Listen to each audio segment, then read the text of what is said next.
Friends, colleagues, and fellow citizens, let me begin with a question that I think is at the very heart of our moment. What happens when political theater collides with economic reality? That is the crossroads we now face, because Donald Trump, whether knowingly or recklessly, has just made a very big mistake. And let me assure you, no one, not the politicians, not the corporate media, not even many of the economists, are ready for the consequences. Now, what do I mean by mistake? Trump has doubled down on rhetoric and policy moves that are designed to inflame, to divide, and to score short-term political points. But here's the problem. Economies are not playgrounds. They are systems built on millions of interdependent relationships: workers, consumers, producers, traders. When a political leader plays fast and loose with those relationships, the effects reverberate far beyond the campaign trail. What Trump has done is make the United States appear increasingly unstable, unpredictable, and hostile, not only to its own people, but to those abroad who once saw this country as a reliable partner. Take, for example, the way his words and actions are alienating allies and trading partners. Already we see Canadians, Europeans, Latin Americans reconsidering whether they want to visit, invest, or even collaborate with the United States. That's not just optics. That's real money, real jobs, and real communities being affected. Tourism, trade, international exchange. These are not luxuries. They are lifelines. And when those lifelines shrink because of political posturing, the working people of this country, not the billionaires who bankroll campaigns, are the ones left to pay the price. Trump presents himself as the champion of the forgotten worker. But the consequences of his mistake will fall squarely on those very people, on the small business owner in Florida who depends on Canadian tourists, on the factory worker whose job relies on stable trade, on the farmer who can't sell crops abroad because markets have turned hostile. And while these working people struggle, the wealthy elite will continue to hedge, diversify, and move their money where profits remain safe. So let me pose another question. Who really benefits from this so-called leadership? When you peel back the spectacle, you see it clearly. It is not the average American. It is not the struggling worker. It is not the family trying to survive paycheck to paycheck. No, the real beneficiaries are the same narrow class of elites who have long treated this country as their private casino. Trump's mistake is not just his own. It is the symptom of a deeper rot in a system that privileges profit over people, spectacle over substance, and short-term gain over long-term stability. Trump's recent political maneuvering reveals a fundamental miscalculation that extends far beyond the realm of campaign strategy or partisan theatrics. By leaning heavily into inflammatory rhetoric and polarizing gestures, he has crossed a threshold where the costs of his words and actions are not merely political but economic, and they are already rippling outward in ways many Americans are unprepared to confront. Error lies in underestimating the fragility of the global perception of the United States. For decades, this country has cultivated a reputation, sometimes deserved, sometimes overstated, of stability, reliability, and a degree of predictability that allowed allies, investors, and ordinary people abroad to treat the U.S. as a safe place to spend, invest, and travel. That perception has been eroded with alarming speed, and Trump's interventions have only accelerated the decline. Tourism offers an immediate and tangible example.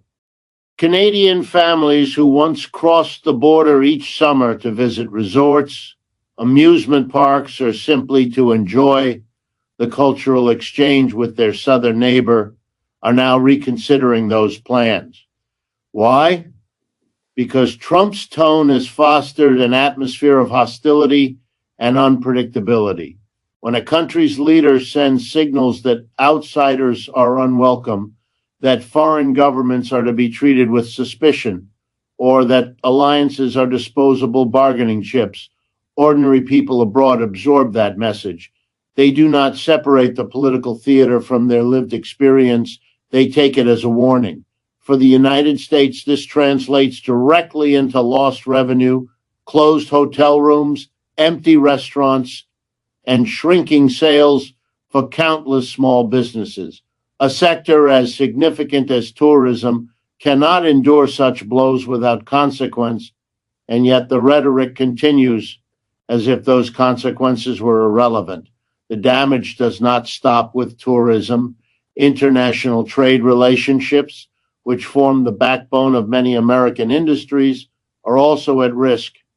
Trump's willingness to disregard long-standing norms of diplomacy and his tendency to treat negotiations as zero-sum contests undermine confidence among global partners. When allies begin to doubt whether contracts will be honored or whether new tariffs and restrictions might be announced overnight, they adapt by reducing their dependence on the U.S. market.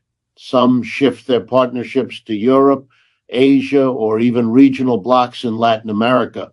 Others diversify their supply chains in ways that permanently diminish American influence.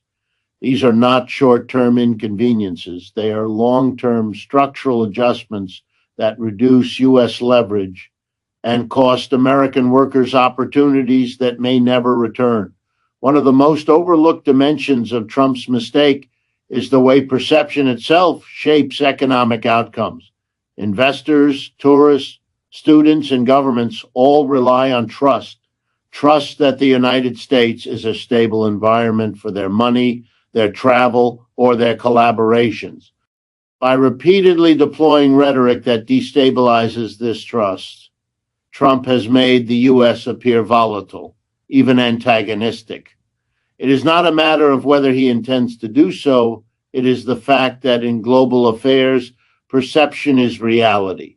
When countries perceive instability, they act defensively. They withdraw, they delay, they redirect. And each of those defensive moves comes at a cost borne not by Trump personally, nor by the wealthy elite, but by the millions of workers and small business owners who depend on openness and stability for their livelihoods. This miscalculation is especially striking because it undermines Trump's own political narrative. He has positioned himself as the voice of the forgotten American worker, the champion of those left behind by globalization, yet by alienating partners and discouraging foreign engagement with the U.S., he is directly harming the very constituencies he claims to serve. The hotel worker in Florida who depends on Canadian snowbirds, the Midwestern farmer who relies on steady export markets, the factory worker whose job is tied to cross-border supply chains, all stand to lose. Meanwhile, the billionaire class, which has access to global assets and financial hedges, will continue to insulate itself from the turbulence. Trump's mistake is thus not merely a contradiction, it is a betrayal of his stated purpose. What makes this moment so significant is that it illustrates the interconnectedness of politics and economics in a way that is impossible to ignore.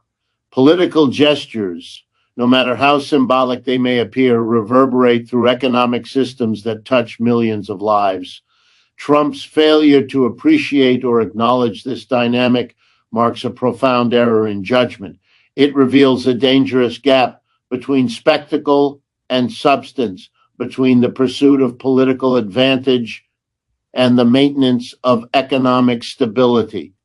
And it shows us that the United States, once able to rely on its global reputation to weather domestic controversies, can no longer take that reputation for granted.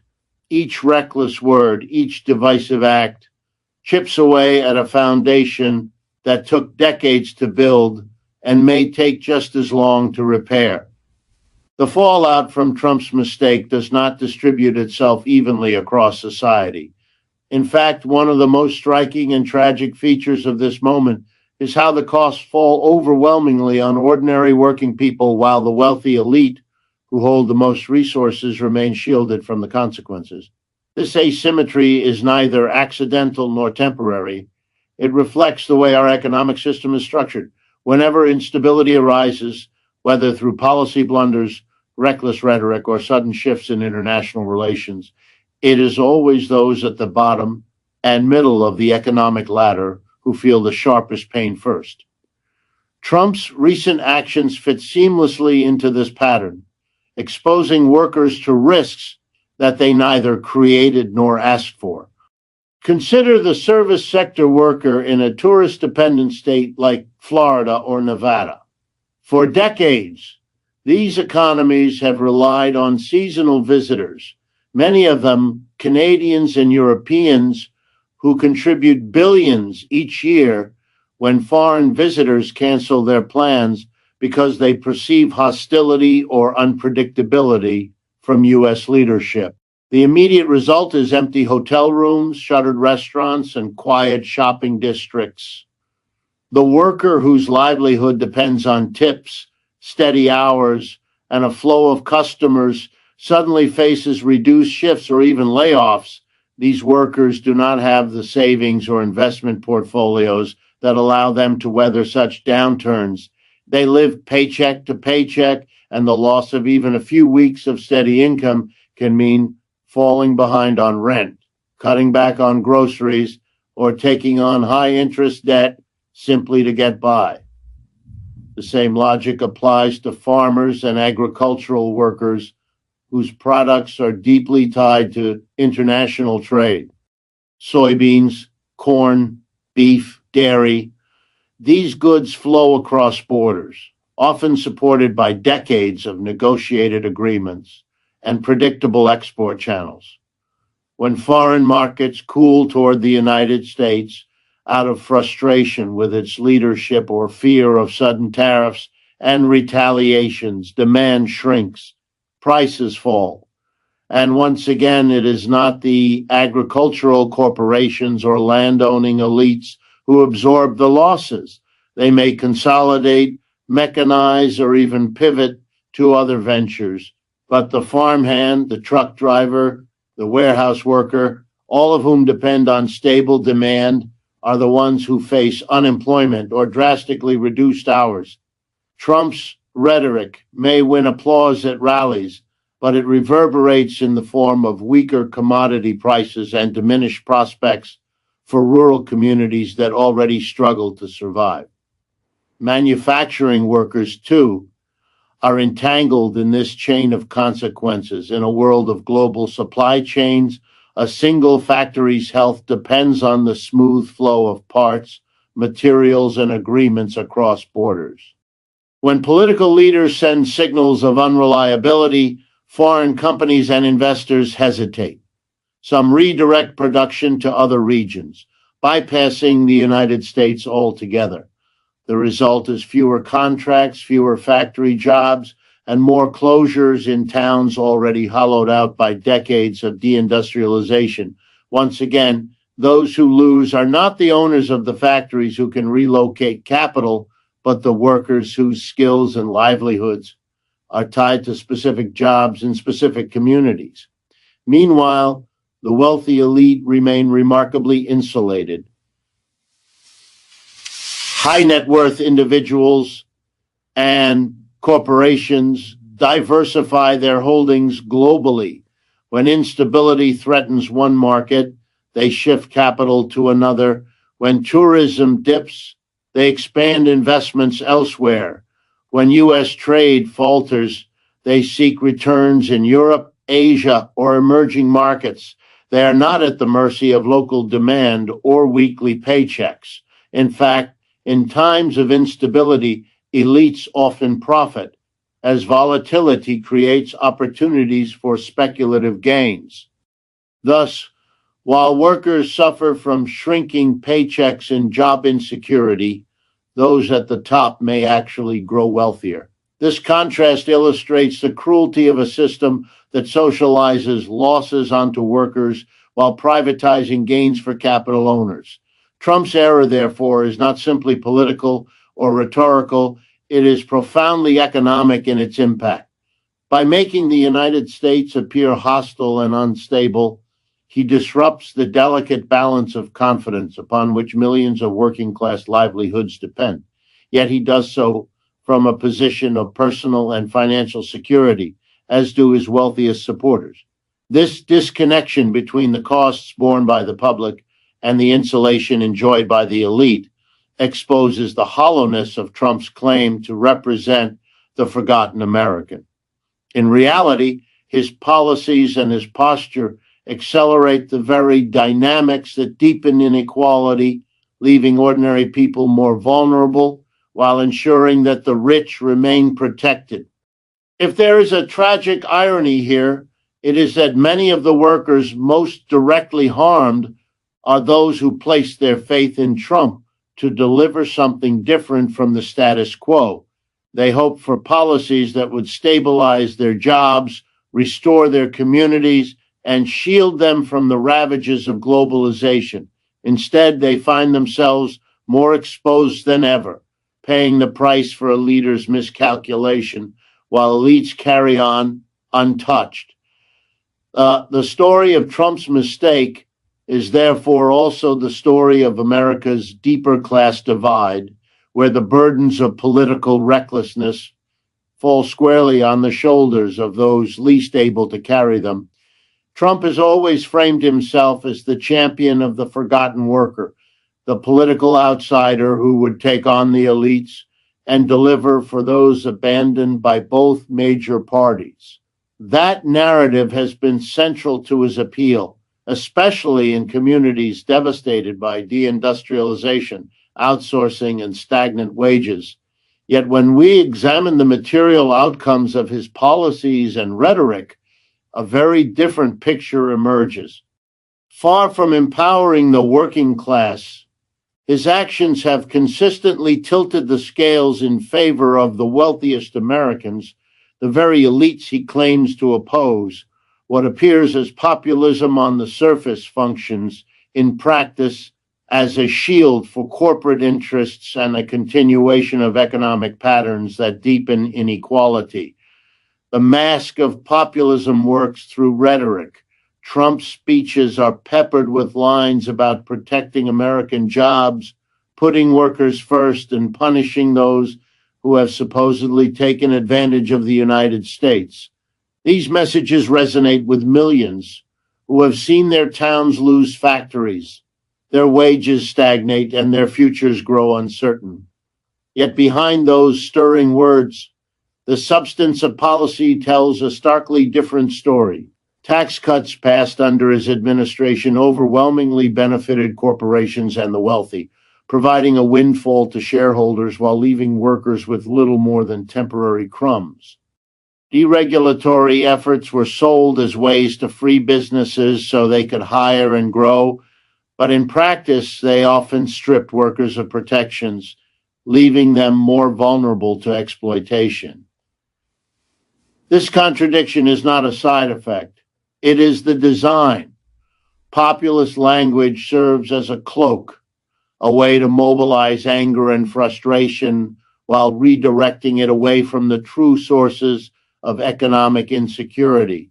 Instead of pointing to corporate consolidation, financial speculation, or decades of bipartisan policy favoring capital over labor, Trump presents scapegoats, immigrants, foreign governments, and even domestic critics. By doing so, he channels legitimate grievances into political support while ensuring that the underlying system of wealth concentration remains intact.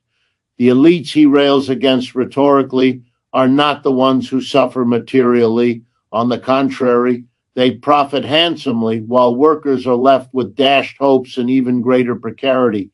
One need only look at the sectors most impacted by his decisions to see the disparity in outcomes. When trade disputes and tariff threats rattled global markets, multinational corporations were quick to adjust, moving production or absorbing costs in ways that maintained profitability. Small and medium-sized businesses, however, lacked such flexibility.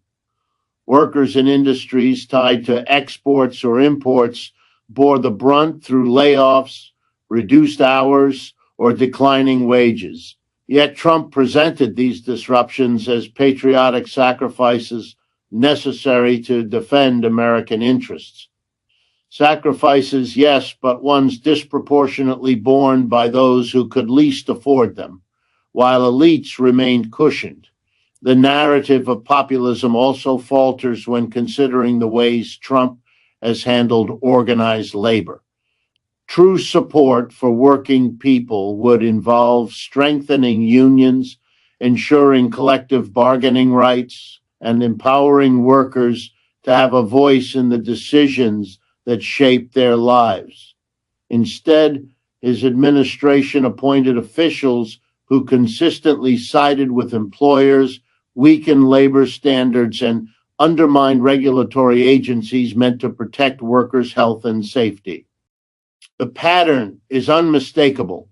Promises of worker empowerment in the speeches, but consistent deference to corporate power and the actual governance.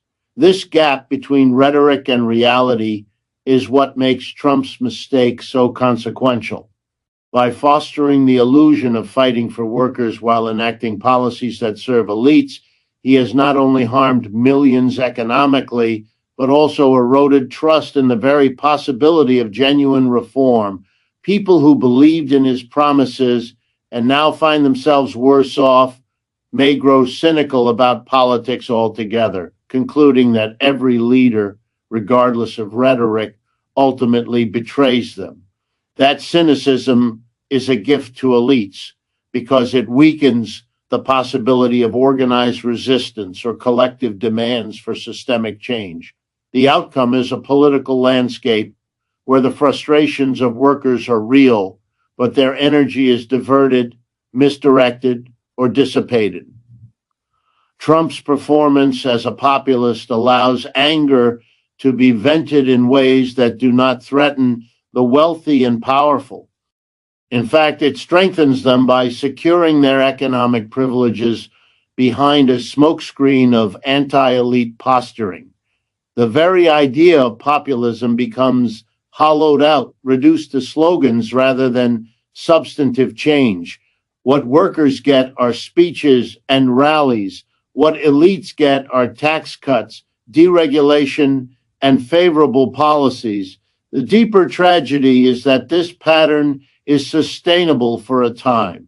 Populist theater provides enough emotional satisfaction to maintain loyalty among segments of the population, even as their material conditions worsen.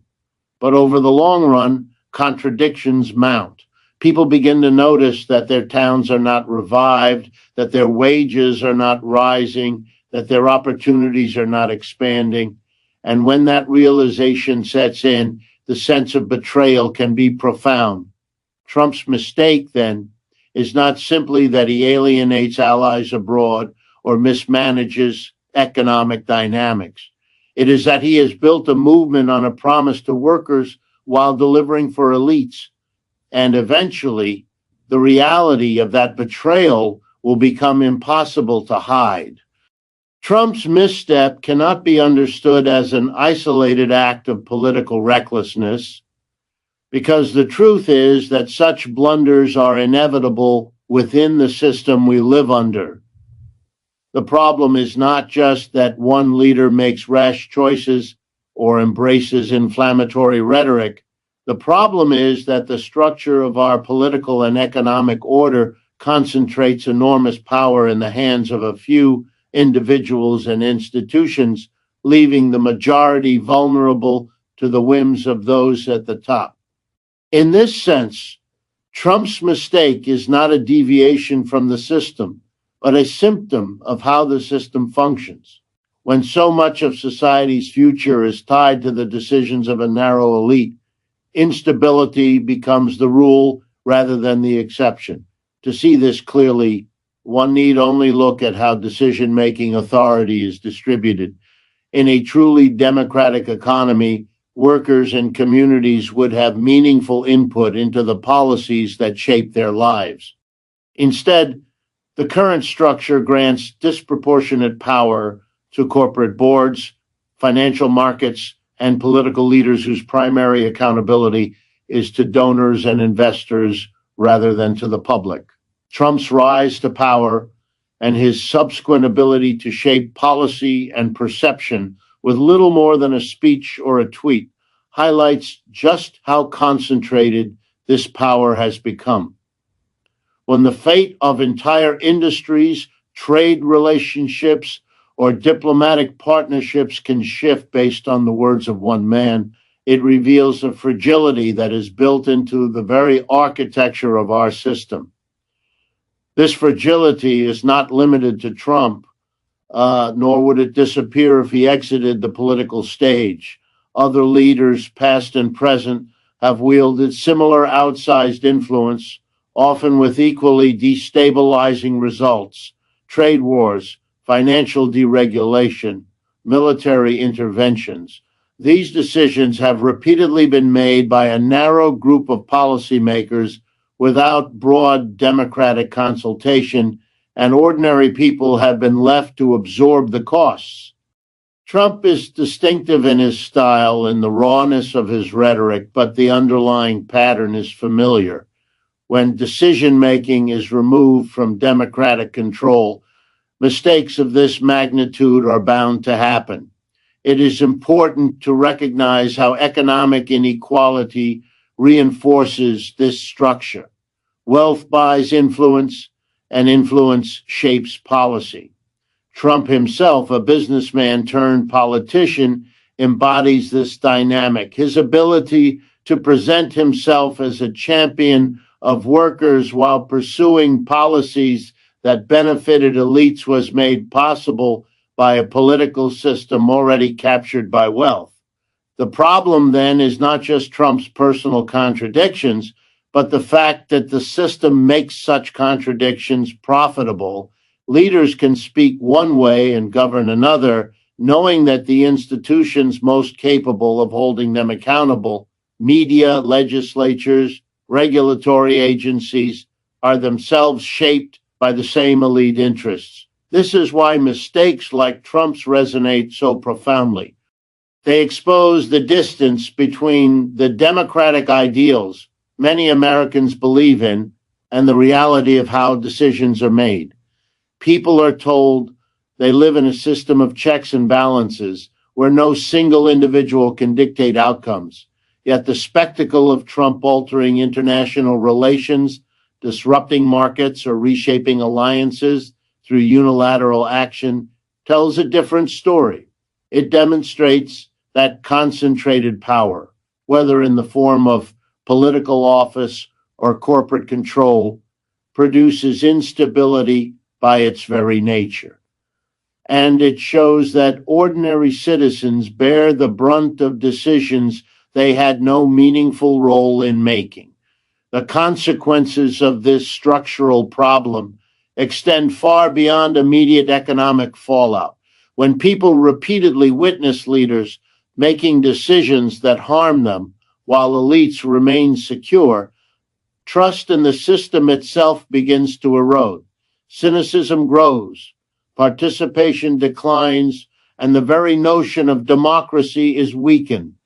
Trump's mistake contributes to this erosion, but it is part of a broader trend where people no longer see government or the economy as accountable to them.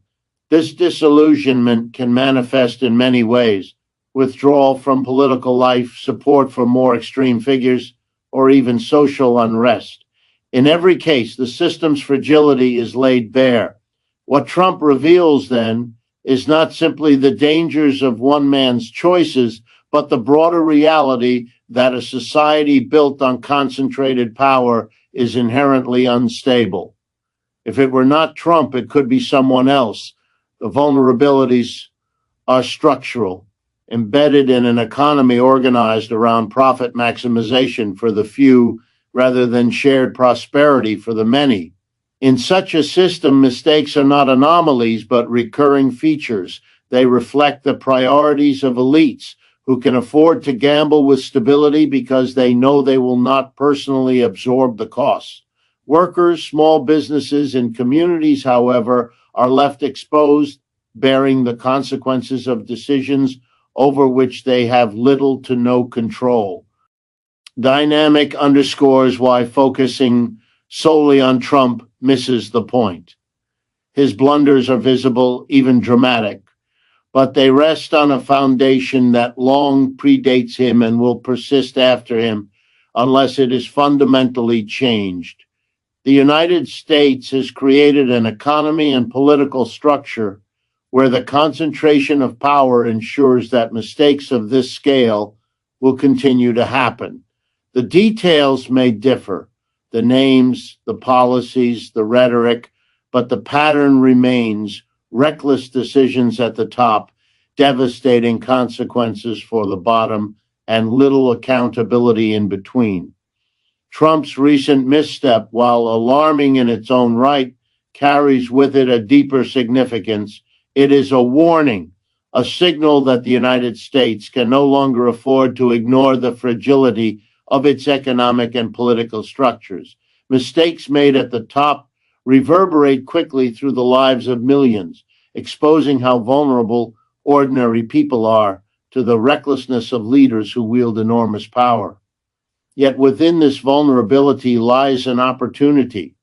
The very disruptions that create hardship can also provoke reflection, galvanizing movements for change and forcing society to confront truths it has long avoided. Trump's error, then, should not be viewed simply as a blunder to endure, but as a potential wake-up call to build something more resilient, democratic, and just. The first step in responding to this wake-up call is recognizing that the status quo cannot protect people from the instability of concentrated power. When decisions are left to a narrow elite, whether political leaders, corporate executives, or financial institutions, the majority is left exposed. Workers find themselves vulnerable to trade disputes they did not initiate, communities dependent on industries they do not control, and entire regions at the mercy of global flows of capital. Trump's words and policies have highlighted these vulnerabilities in stark fashion, but they are not new. They are the logical outcomes of decades of economic arrangements that privilege profit over participation, efficiency over equity, and competition over community. The question is whether society will continue to accept this or demand a system organized differently. A democratic economy would look very different from the one we live in today. It would mean that the people whose labor produces wealth have a real say in how that wealth is used. It would mean that communities affected by decisions about jobs, trade, and investment are not simply informed after the fact, but actively shape those choices. Trump's mistake reminds us of the dangers of allowing one leader, one office, or one boardroom to dictate outcomes for millions. If we take the wake-up call seriously, it points us toward models of economic democracy where power is decentralized, shared, and accountable. Worker cooperatives, community-owned enterprises, and participatory budgeting are not abstract ideals. They are practical tools for ensuring that the consequences of economic decisions are not borne by those who had no role in making them. This wake-up call also challenges the political imagination. For too long, Many Americans have been told that there is no alternative to the current arrangement, that capitalism as we know it is natural, inevitable, and permanent. Leaders like Trump exploit this narrative by offering superficial fixes, symbolic gestures, or scapegoats, all while leaving the deeper structures intact. But when those fixes collapse under the weight of reality, when the promises ring hollow, it becomes harder to deny that something more fundamental must change. People begin to see that the instability they feel in their lives is not the result of individual failure, but of systemic design. Trump's blunder accelerates that recognition because it so clearly demonstrates how disconnected political spectacle is from economic stability. The wake-up call extends beyond economics to the very idea of democracy itself. If citizens repeatedly experience that their voices matter little, that decisions are made far above their heads and often against their interests, faith in democracy erodes. Trump has capitalized on that erosion, presenting himself as the voice of the disillusioned. Yet his failure to deliver real improvements only deepens the cynicism. The challenge now is to redirect that disillusionment toward constructive demands, to channel frustration not into apathy or resentment, but into movements that insist on accountability, transparency, and collective power. The stakes are high because cynicism left unchecked breeds disengagement, and disengagement leaves the field open for future leaders to exploit the same dynamics Trump has. Every crisis contains within it the seeds of transformation. Trump's mistake exposes cracks that were already present, but it also makes those cracks impossible to ignore. It forces a confrontation with the fragility of a system that depends on trust, stability, and cooperation, yet undermines all three through its concentration of power and its prioritization of elite interests. For many, the hardship that follows may be severe, but history shows that moments of disruption are also moments when new possibilities emerge. Workers organize when conditions become intolerable. Communities band together when traditional institutions fail them. Movements for justice often grow strongest in the shadow of crisis. What makes this wake-up call urgent is the recognition that the costs of inaction are mounting. If Trump's blunder is treated as just another political misstep, forgotten in the next news cycle, then the system will continue as it has, producing new crises and new mistakes with devastating regularity. But if it is understood as a symptom of something larger, it can become the catalyst for a different path. That path will not be easy. It requires rethinking deeply entrenched assumptions about power, wealth, and democracy. Requires building institutions that are participatory, inclusive, and resilient. Most of all, it requires the courage to believe that the economy can be organized to serve people rather than people serving the economy. Trump's mistake has shaken confidence, disrupted stability, and revealed vulnerabilities. But it has also opened a window. The choice now is whether that window will close quietly, leaving the system unchanged, or whether people will climb through it, demanding a future where such mistakes are no longer inevitable, and where democracy is not a slogan but a lived reality. My friends, we have to be honest about this. The problem is not simply that Trump made a mistake, it's that our political and economic system is organized in such a way that mistakes like his are inevitable.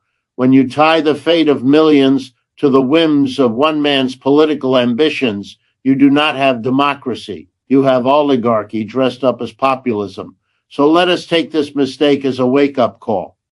Let us recognize that unless we build an economy that is truly democratic, where workers have power, where communities have control, where decisions are made collectively rather than imposed from above, we will remain vulnerable to these shocks. Trump may be the face of the mistake today, but tomorrow it could be someone else. The problem is structural, not personal. I'll close with this. Every crisis is also an opportunity. Trump's blunder, as costly and dangerous as it is, can be the spark that forces us to confront hard truths about our system. It can push us to demand better, to organize, to insist that our economy serve us rather than us serving it. The choice before us is clear. We can continue to stumble from one leader's mistake to the next, or we can build a new foundation, one rooted in democracy, solidarity, and justice. The mistake has been made. The question is, will we be ready to turn it into something more than just another wound? Thank you.